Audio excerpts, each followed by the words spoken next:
9 محرم کا دن اور ہمارا یہ سیگمنٹ ہے علامہ عمران بشیر کے ساتھ۔ علامہ صاحب سے ہم بات کریں گے، ایک تو یہ کہ امام حسین علیہ السلام کی کچھ شان بیان فرمائیں، اور دوسرا یہ جو بات ہم نے کرنی ہے کہ کس طریقے سے ہم اپنی زندگی کو ان کی زندگی سے سبق سیکھ کر جو ہے وہ اپنی زندگی کو بہتر بنا سکتے ہیں۔ السلام علیکم علامہ صاحب۔ وعلیکم السلام ورحمۃ اللہ وبرکاتہ۔ علامہ صاحب، سب سے پہلے آغاز کرتے ہیں امام حسین علیہ السلام کی شان مبارک سے، تو ان کی شان مبارک کے حوالے سے آپ ہمیں کیا بتا سکتے ہیں؟ بسم اللہ الرحمن الرحیم۔ اہل بیت اطہار کی شانوں کو ہم نے کیا بیان کرنا ہے، اللہ تعالیٰ ان سے محبت کے صدقے میں ہم سب کی پوری امت کی بخشش فرمائے۔ ایک مرتبہ امام الانبیاء حضرت محمد مصطفیٰ احمد مجتبیٰ صلی اللہ علیہ وآلہ وسلم نے پوری انسانیت کو مخاطب کرتے ہوئے فرمایا، یا ایھا الناس، اے کائنات کے سارے انسانوں، الا اخبرکم بخیر الناس ابا و اماں، کیا میں تمہیں کائنات کے اس جوڑے کا تعارف نہ کرواؤں کہ ان جیسا ماما بابا کسی کے پاس نہیں؟ الا اخبرکم بخیر الناس جدا و جدہ، کیا میں تمہیں کائنات کے ایسے جوڑے کا تعارف نہ کرواؤں کہ ان جیسا نانا اور نانی کسی کے پاس نہیں؟ الا اخبرکم بخیر الناس عما و عمہ، کیا میں تمہیں کائنات کے ایسے جوڑے کا تعارف نہ کرواؤں کہ ان جیسا چچا اور پھوپھی کسی کے پاس نہیں؟ اس طریقے سے مختلف رشتے اللہ کے محبوب نے ذکر کیے، اور آخر میں کہا کہ ان کے سارے رشتے جنتی ہیں، ان کے سارے رشتے جنتی ہیں، اور جو ان سے پیار کرے گا اس جوڑی سے وہ بھی جنتی ہے۔ ہم الحسن والحسین، وہ میرے دونوں شہزادے حسن اور حسین ہیں۔ اللہ کے محبوب صلی اللہ علیہ وآلہ وسلم ان سے اتنی محبت فرماتے تھے کہ ان کے لیے نماز کا سجدہ لمبا فرما دیا کرتے تھے،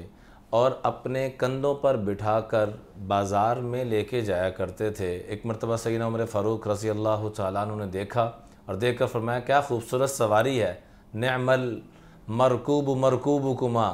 تو اللہ کے محبوب صلی اللہ علیہ وسلم نے فرمایا، اے عمر، سوار بھی تو کتنے خوبصورت ہیں، نعم الراکبان، سوار بھی سب سے خوبصورت، سب سے اعلیٰ ہیں۔ اللہ کے محبوب ان کو چوما بھی کرتے تھے، حضرت حسن کو، حضرت حسین کو چوما بھی کرتے تھے، سونگا بھی کرتے تھے۔ پوچھا گیا، یا رسول اللہ صلی اللہ علیہ وآلہ وسلم، چومنا تو سمجھ میں آتا ہے، سونگتے کیوں ہیں؟ فرمایا، ہما ریحانتا یا من الجنہ، میرے ان شہزادوں سے، میرے ان پھولوں سے جنت کی خوشبو ٹپکتی ہے۔ اور اللہ کے محبوب صلی اللہ علیہ وآلہ وسلم نے ایک مرتبہ اہل بیت اطہار کو اکٹھا فرمایا اور فرمایا، من احبنی، جو مجھ سے محبت کرے، وہ احب ہذین، جو ان دو بچوں سے پیار کرے، وہ اباہما و امہما، ان کے ماں باپ سے پیار کرے، کان معی فی الجنہ، میں اللہ کا محبوب گارنٹی دیتا ہوں کہ یہ جنت میں میرے ساتھ ہوگا۔ اچھا، اب علامہ صاحب جب بات آ جاتی ہے کہ محبت کی جائے، تو وہ محبت کرنے کا کوئی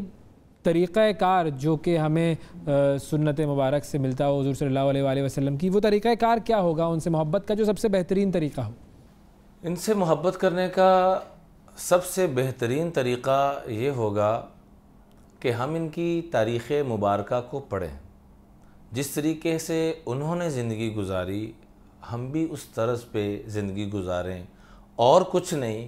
تو کم از کم شاعر نے کیا خوب کہا شہادت کے نقشے کو کھینچتے ہوئے، پڑھو ہر دم درود ان پر، لیاقت ہو تو ایسی ہو، علی بابا نبی نانا شرافت ہو تو ایسی ہو، سر سجدے میں رکھ کر یوں سنایا حسین نے کلام اللہ، فرشتے بھی ہوئے حیران تلاوت ہو تو ایسی ہو۔ انہوں نے جیسے زندگی گزاری، عام طور پر ویس بھائی عموماً ہوتا یہ ہے کہ ہم ان کی محبت کے تذکرے بیان کرتے ہیں اور آخر میں حضور کے کندھوں سے اٹھاتے ہیں اور سیدھا کربلا کے میدان میں لے جاتے ہیں۔ میں ہاتھ جوڑ کے درخواست کروں گا کہ جس جس کو اہل بیت سے دلی طور پر محبت ہے، اللہ کا واسطہ، اس کے محبوب کا واسطہ، ان کے مبارک گھرانے کا واسطہ، ان کی جو بیچ میں زندگی گزری ہے 56 سال کے قریب،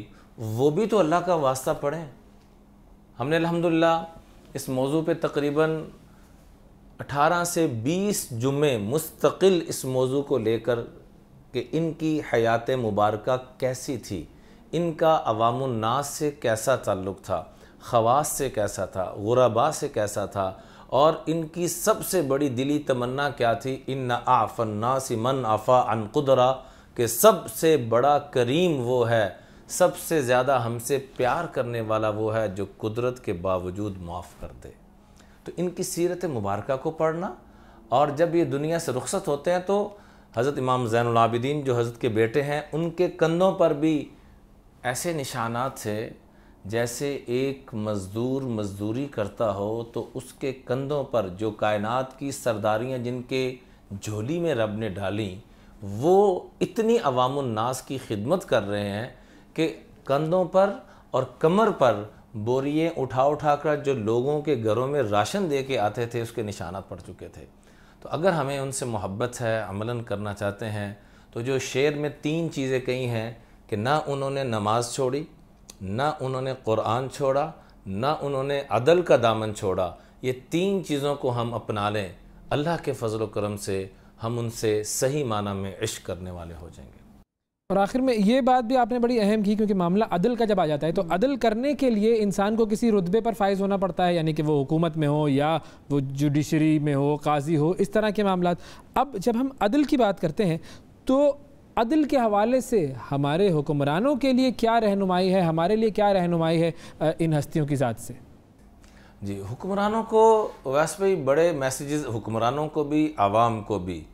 میں حضرت علی رضی اللہ تعالیٰ عنہ کا ایک چھوٹا سا خطبہ پیش کرنا چاہوں گا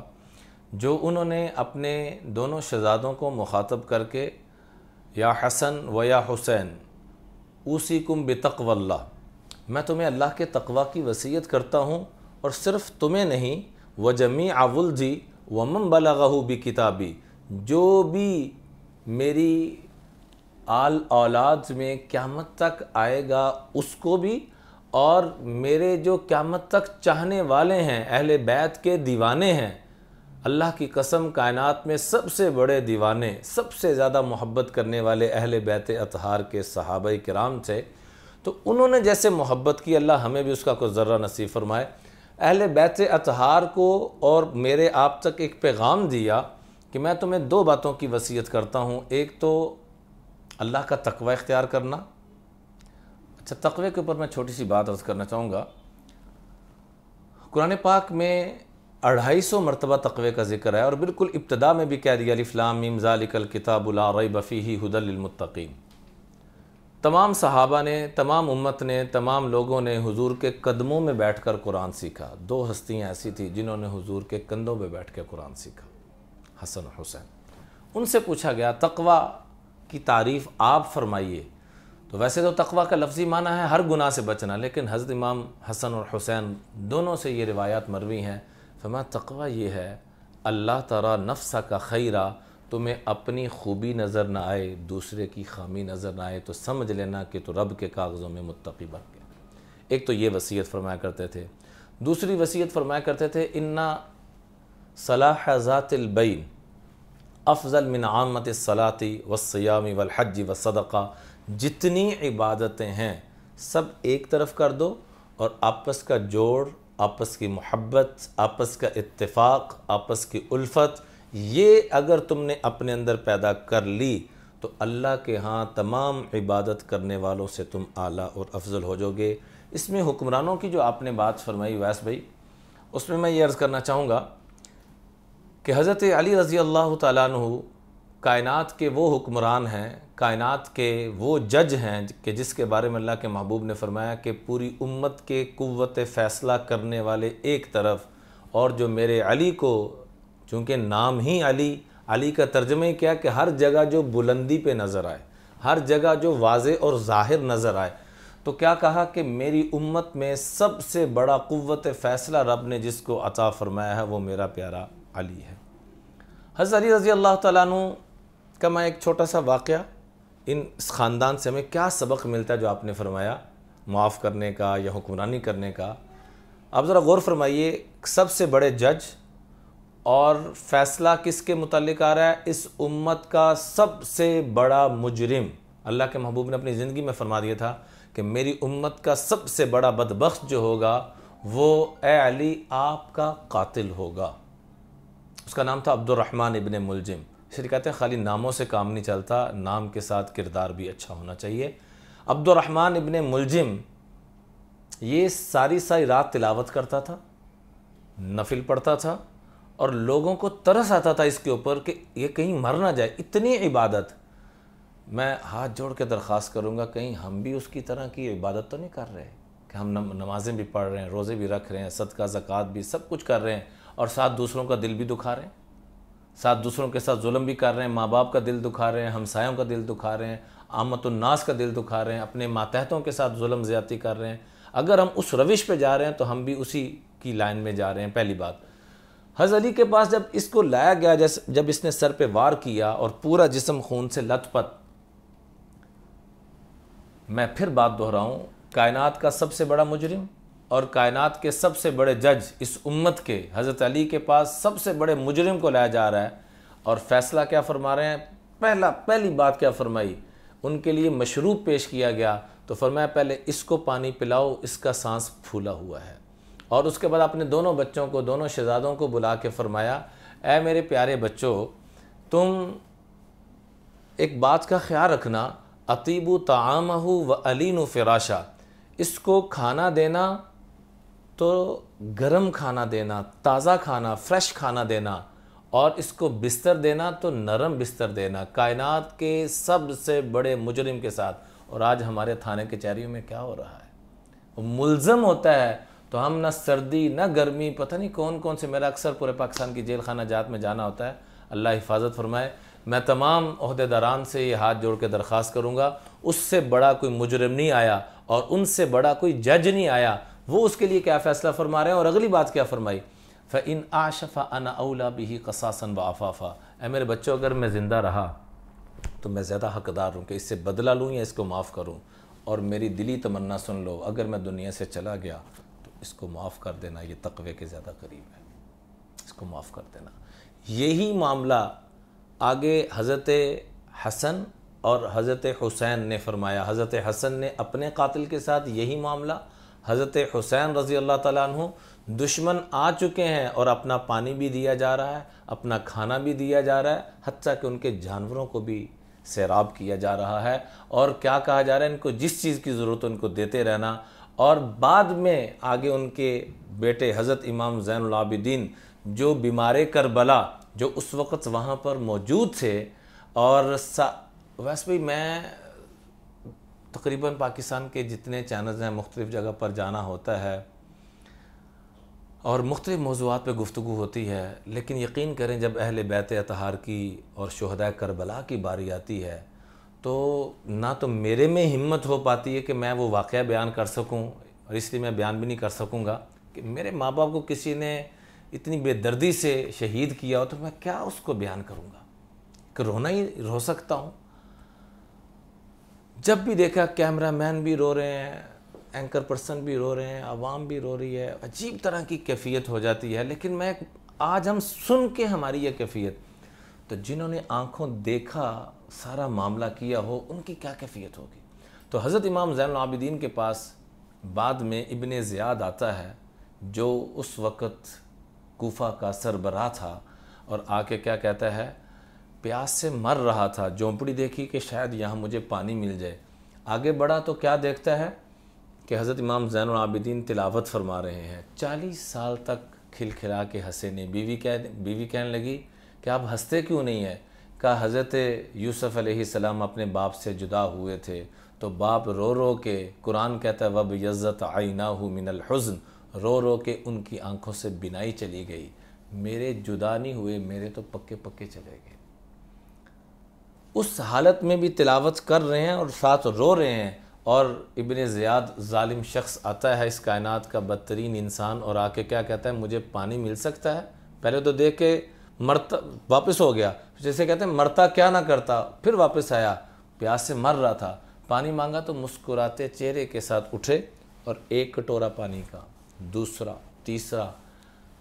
تو بڑے حیران ہو کے کہنے لگا لگتا ہے آپ نے مجھے پہچانا نہیں۔ تو اب تک صبر فرما رہے تھے، اب صبر کا پیمانہ لبریز ہو گیا اور موٹے موٹے آنسو اور چہرے کا رنگ بدل گیا، اور روتے فرمایا ظالم میں تجھے کیسے بھول سکتا ہوں، جس نے نہ ہمارا کوئی چھوٹا چھوڑا نہ کوئی بڑا چھوڑا، سب کو ختم کر دیا، تجھے بھول سکتا ہوں۔ تو حیران ہو کے کہنے لگا میرے ساتھ سلوک کیا کر رہے ہیں؟ تو فرمانے لگے میں ہاتھ جوڑ کے پھر درخواست کروں گا، اور کوئی بات میری یاد رہے نہ رہے اس بات کو ضرور توجہ سے سنیے گا اور اس پر عمل کرنے کی کوشش فرمائیے گا۔ فرمایا ایک دفعہ ہم تیرے پاس آئے تھے، جو تیرا ظرف تھا، جو تیری تربیت تھی، تو ویسے پیش آیا، اور تو نے جو کربلا کے اندر معاملات کیے، ظلم زیادتی کے پہاڑ توڑے، ریکارڈ توڑے، آج تو ہمارے پاس آیا۔ ہمارے نانا صلی اللہ علیہ وسلم نے جو ہماری تربیت فرمائی ہے کہ دشمنوں کو بھی گلے سے لگانا، قاتلوں کو بھی گلے سے لگانا، معاف کرنا، درگزر کرنا، تو ہم وہ کریں گے جو ہمارا ظرف اور جو ہماری تربیت ہے۔ میں بڑے ادب سے تمام مکاتب فکر کے علماء سے اور عوام سے عرض کروں گا، وہ کنفرم گستاخوں کو، قاتلوں کو سینے سے لگا رہے ہیں، اور ہم تاریخ کی بنیاد پر کوئی اکابرین کو برا بلا کہہ رہا ہے، کوئی کسی کو برا بلا کہہ رہا ہے۔ خدا را اگر ہم نے امت کو جوڑنا ہے تو جو قرآن کے علم کے ذریعے جڑے ہوئے ہیں، اللہ کی وہ جماعت ہیں، اولئک حزب اللہ، صحابہ کرام، اہل بیت اطہار، ہم ان کا اگر جوڑ ثابت نہ کر سکے تو اللہ کی قسم ساری زندگی اپنا جوڑ ثابت نہ کر سکے۔ اور میں خمینی صاحب کی ایک بات عرض کر کے بات ختم کرنا چاہوں گا، بڑی خوبصورت بات فرمائی کہ ہم ہاتھ اوپر نیچے کرنے میں اختلافات میں پڑے ہوئے ہیں، اور دشمن ہماری گردن کاٹنے کے چکروں میں ہے۔ اللہ سے دعا ہے کہ اللہ تعالی ہم سب کو سمجھ، فہم اور اہل بیت اطہار کی سچی غلامی نصیب فرمائے، ان کے خادموں میں ہمارا شمار فرمائے، اور اللہ تعالی ان کے صدقے ہماری اور پوری امت کی جتنی مشکلات ہیں اللہ ان کو حل فرمائے۔ بہت شکریہ ادا کریں گے علامہ عمران بشیر صاحب، آپ نے وقت نکالا آج کے پروگرام کے لیے۔